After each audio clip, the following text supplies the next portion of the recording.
Buenos días, Iglesia Ciudad Mil en español. Soy el pastor Max Calderón y esta mañana quiero agradecerle por haber hecho el esfuerzo de conectarse una vez más con nosotros. Hoy voy a compartir con usted el sexto mensaje de nuestra serie Transformado.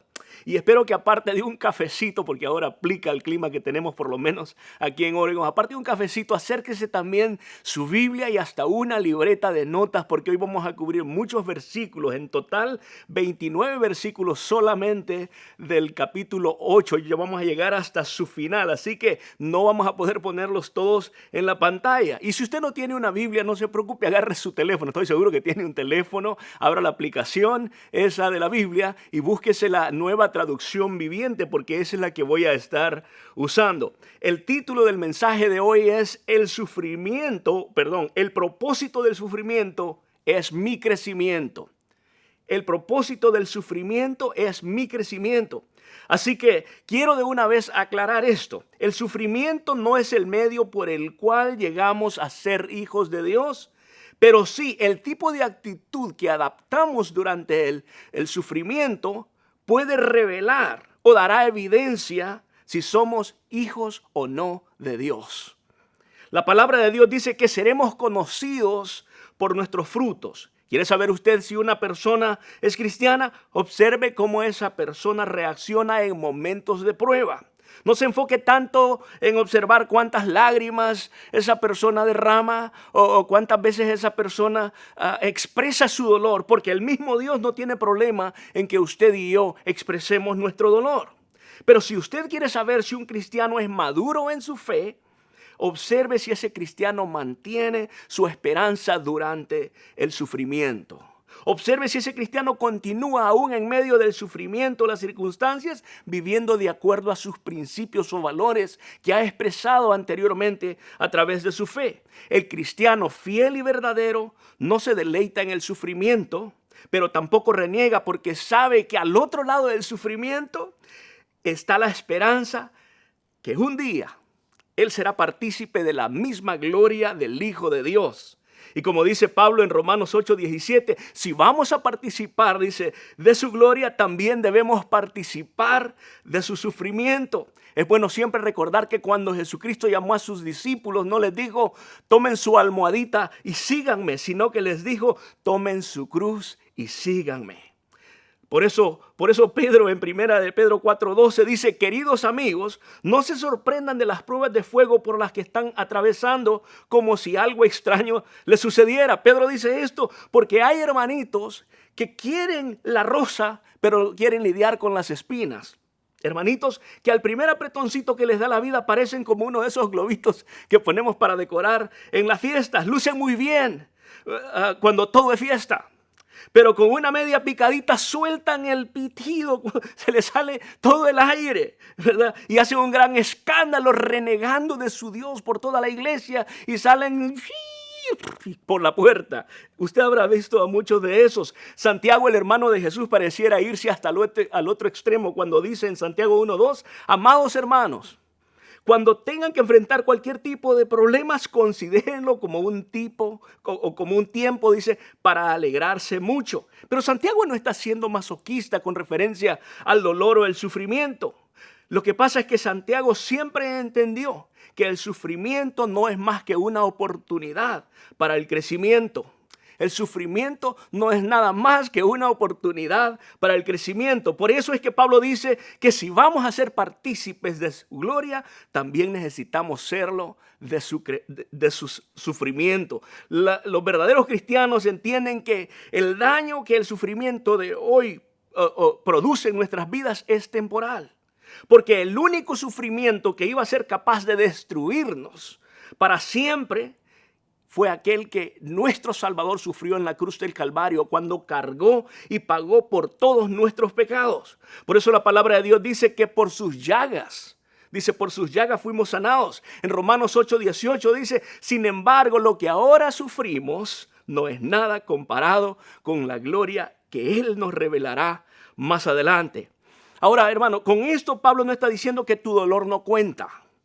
La meta de Pablo no es decir que tu sufrimiento no tiene mérito alguno. El sufrimiento de hoy cuenta. Y tú y yo somos llamados a llorar con nuestros hermanos, a simpatizar con su dolor y hasta orar con ellos. David dice en Salmo 56:8, tú llevas la cuenta de todas mis angustias y las has juntado todas mis lágrimas. Dice, has juntado todas mis lágrimas en tu frasco. Has registrado cada una de ellas en tu libro. Escúchame bien, no hay nadie que se compadezca más de tu dolor que el mismo Dios que un día te creó con tanto amor. Por eso un día Dios le va a cobrar a Satanás cada una de esas lágrimas, porque Satanás es el productor. Él es el que inventó el dolor y el sufrimiento. Así que mi meta no es subestimar o pasar por alto el dolor de tu sufrimiento, pero sí es recordarte lo que Pablo dice, que lo que ahora sufrimos no es nada comparado con la gloria que Él nos revelará más adelante. Es más, en Apocalipsis 21:4 dice, Él le secará toda lágrima de los ojos y no habrá más muerte, ni tristeza, ni llanto, ni dolor. Todas esas cosas ya no existirán más. Y eso es algo que debe conformarnos en momentos tan impredecibles como estos, hermanos. O tal vez si tú has perdido un ser querido, esto debe animarte. Romanos 8:19 dice, pues toda la creación espera con anhelo el día futuro en que Dios revelará quiénes son verdaderamente sus hijos. Escucha bien lo que Pablo dice en los siguientes versículos. Contra su propia voluntad toda la creación quedó sujeta a la maldición de Dios. Sin embargo, con gran esperanza, dice el versículo 21, la creación espera el día en que será liberada de la muerte y la descomposición y se unirá a la gloria de los hijos de Dios. 22, pues sabemos que hasta el día de hoy, toda la creación gime de angustia como si tuviera dolores de partos. Hermanos, el primer pecado del hombre trajo consecuencias devastadoras, no solamente a la raza humana, sino a todo el resto de la creación. Cuando Adán y Eva pecaron, su pecado no solo les puso en enemistad con Dios, sino con todo el resto de la creación, con los animales, la fauna, aún con su prójimo. Porque por culpa del pecado del hombre, dice Pablo, ahora toda la creación también quedó sujeta a la maldición y ahora gime de angustia, como si tuviera dolores de parto. Es muy obvio que usted y yo ya no disfrutamos del mismo ambiente que hubo en ese lugar, el jardín del Edén, donde estuvieron Adán y Eva, donde no habían cardos ni espinos. Ahora vivimos en un mundo que día a día se deteriora. Su flora está siendo destruida por incendios, el calentamiento global, huracanes, terremotos. El aire está siendo contaminado con pandemias y otras pestes, especialmente, ¿verdad?, lo que sucedió hace unas cuantas semanas, que nuestro aire estaba totalmente contaminado. Su fauna, dice, está siendo destruida. Hay animales que están siendo permanentemente extinguidos porque el pecado no solo devastó al hombre y lo puso en enemistad con Dios, sino que también puso al hombre en enemistad con toda su creación. Pero así como fue por causa del hombre que la creación cayó bajo maldición, también por causa del hombre a quien Dios ama, es que la creación también un día, dice la palabra de Dios, volverá a ser unida a la gloria de los hijos de Dios, nos dice Pablo. Por ahorita, hermano, no te confundas, por muy dóciles que te parezcan ciertos animales, ellos no son tus amigos. Solo porque has visto al mentado Tiger King ahí en Netflix que juega con los tigres, pero aún así, si te fijas, andaba cargando hasta una pistola y ahora nos damos cuenta, ahora que está preso, que abusó, hasta mató a uno de esos animales. Si a esos animales, si a esa situación tú le llamas amistad, entonces lo que vas a querer hacer cuando veas al zoológico es vas a querer acercarte a estos animales. Ten mucho cuidado porque te vas a dar cuenta que el sentimiento no es mutuo. Espera mejor a que Dios vuelva a restaurar su creación, a que Dios vuelva a reconciliar su creación. Ahora, aunque los cristianos tenemos una ventaja sobre los animales y sobre todo aquel que todavía no ha reconocido a Cristo, aceptado a Cristo como su Salvador personal, Porque el hecho de que ya tenemos, ahora los cristianos, el hecho de que ya tenemos al Espíritu Santo en nuestro corazón nos da cierta ventaja y nos consuela durante las pruebas. Nosotros tenemos esa. Pero aún así dice Pablo que aún así en el versículo 23, los creyentes también gemimos, aunque tenemos al Espíritu Santo en nosotros, como una muestra anticipada de la gloria futura. Porque anhelamos que nuestro cuerpo sea liberado del pecado y el sufrimiento. Imagínese usted que nosotros, aún teniendo al Espíritu Santo en nosotros, aún teniendo la promesa de Dios en nosotros, todavía así gemimos durante el sufrimiento. Imagínese entonces cuánto más aquel que no tiene esa esperanza o ese consuelo durante el sufrimiento. Con razón el incrédulo es muy intolerante al sufrimiento y quiere librarse de él a toda costa, aún violando sus principios, si es que los tiene. La realidad es que la gente ahora trata de escaparse del sufrimiento, pero va a ser imposible. Está garantizado si usted está en este mundo que está siendo cada día, dice, se está destruyendo. Vamos a sufrir y vamos, aún los cristianos, a sufrir ese dolor. Ahora, el incrédulo usa el sufrimiento como la evidencia de que Dios no existe. ¿Se ha dado cuenta usted? Cada vez que una persona dice, Dios no existe, porque si Dios existiera, entonces nadie sufriera en este mundo. Mas el creyente en medio del sufrimiento es cuando más experimenta la existencia de Dios, porque éste viene y le consuela a través de su Espíritu Santo.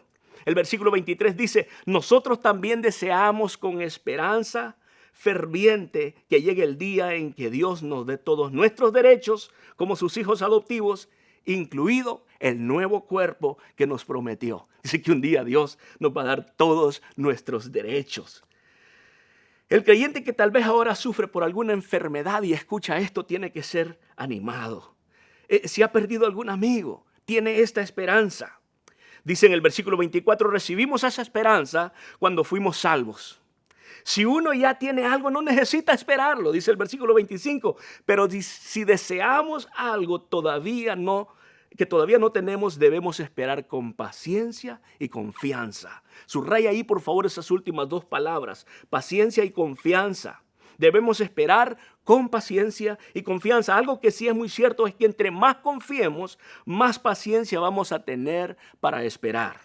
La madurez del cristiano se muestra en el saber esperar, porque la paciencia es uno de los frutos del Espíritu Santo que produce en nosotros. Y entre más confiemos en las promesas de Dios, menos renegaremos en momentos de prueba y sufrimiento.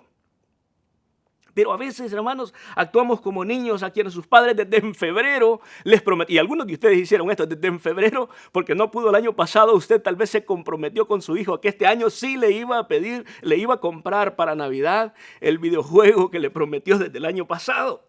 Lo que usted no sabía es que se iba a venir la epidemia esta y algunos de ustedes posiblemente su economía haya desvanecido un poco. Haya perdido tal vez hasta su trabajo, así que están bastante preocupados. Mas sin embargo ese niño desde en septiembre le empezó a preguntar a usted, ¿de veras, papá, esta vez sí me vas a comprar ese regalo?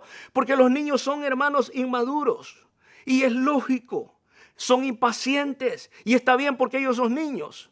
Pero muchas veces nosotros los cristianos, los adultos, actuamos de esa misma manera. Somos inmaduros y somos impacientes. Queremos que las cosas sean hechas a nuestro tiempo y como niños ni tan siquiera sabemos cómo pedirle a Dios. Así que dice en el versículo 26, el Espíritu Santo nos ayuda en nuestra debilidad. Por ejemplo, nosotros no sabemos qué quiere Dios que le pidamos en oración.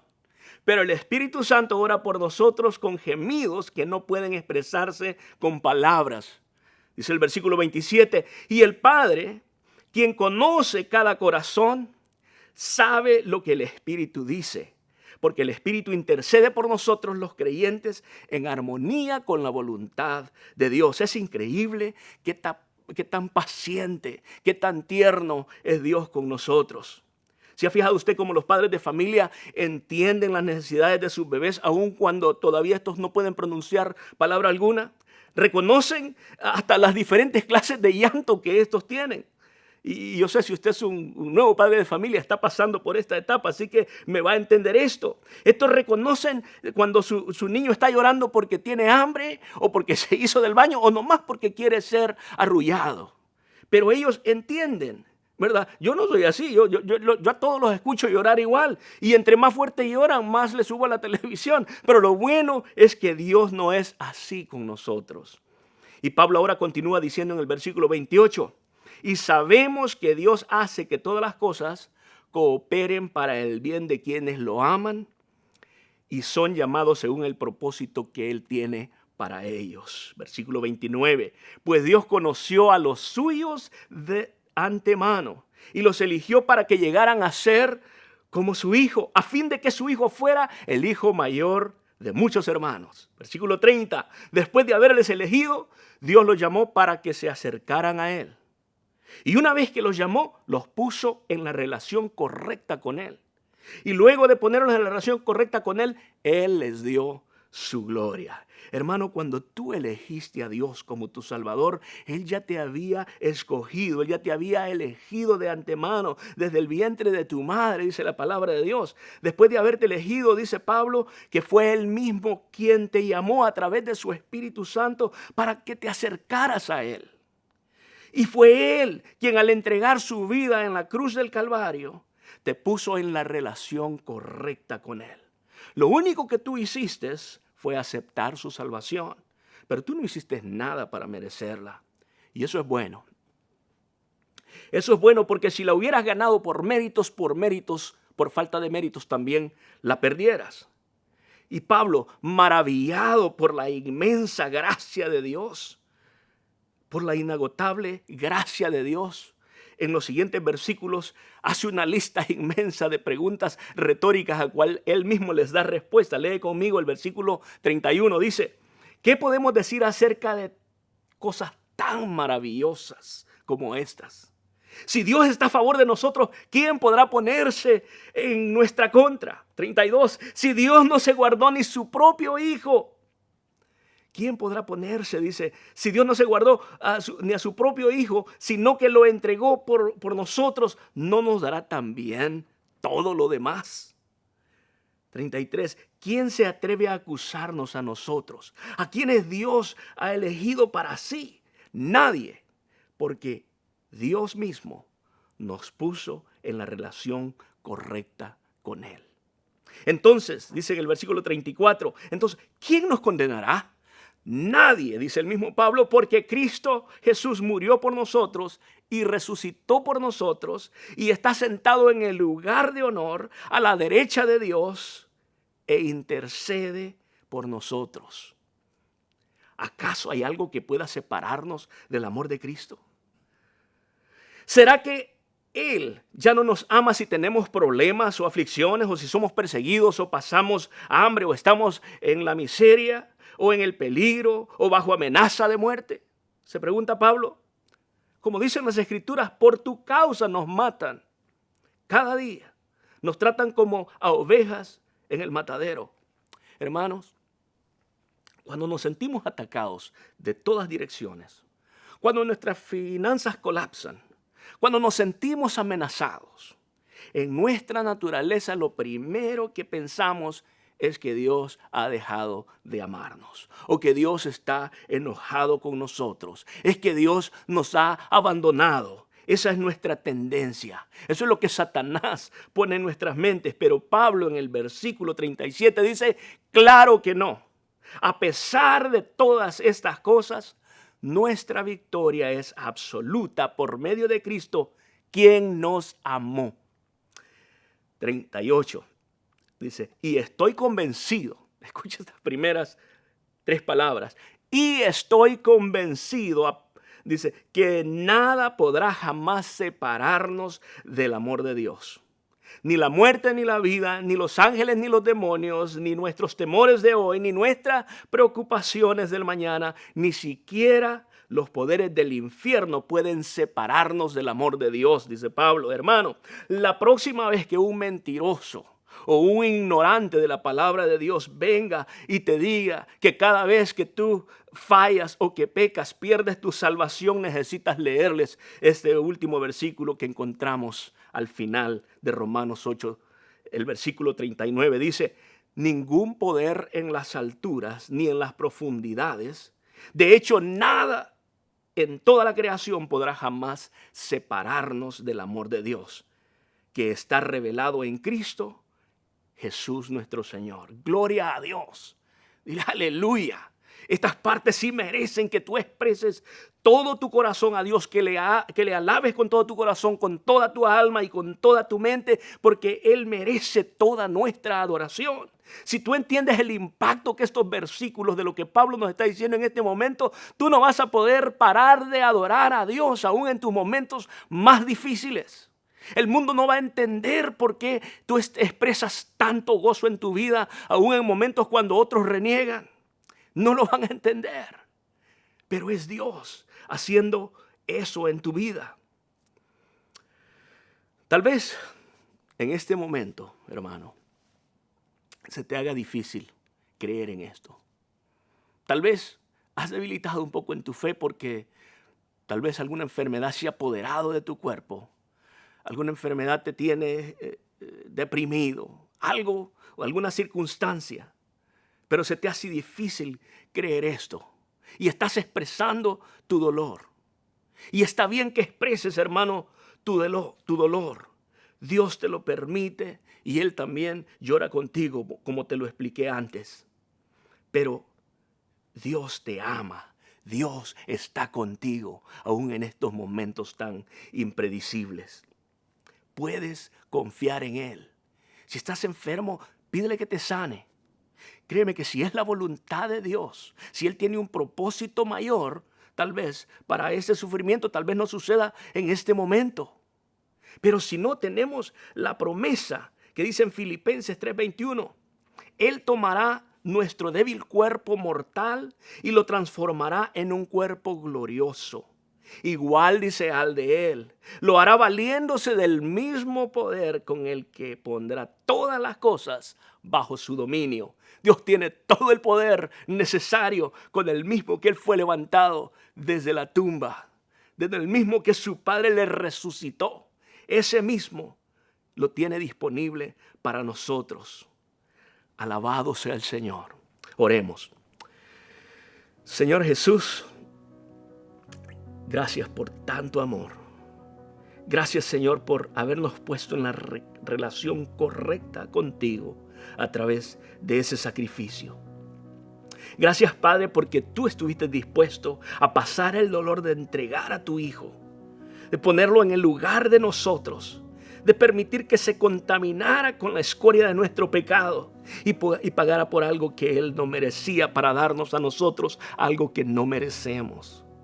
Gracias porque por tu gracia, Señor, somos salvos. Y no por nuestros méritos, pues nos sería imposible. Gracias porque aún a través del sufrimiento, tú estimulas nuestro crecimiento. Padre, ayúdanos a soportarlo. Ayúdanos a honrarte a través de él.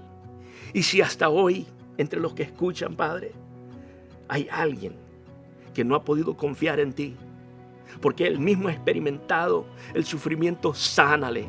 Pero primeramente sana su corazón. Si tú eres esa persona, dile al Señor: Señor, sana mi corazón. Reconcíliame contigo. Reconcilia mi corazón, Señor. Perdona mi pecado. Quiero vivir, Señor, para ti. Y voy a aceptar lo que tú traigas a mi vida. Voy a honrarte y glorificarte. Quiero actuar como un hijo legítimo tuyo y ser heredero de tu promesa. Oramos en el nombre de Jesús. Amén. Gracias, hermano, por haber estado con nosotros. Nos vemos el próximo domingo.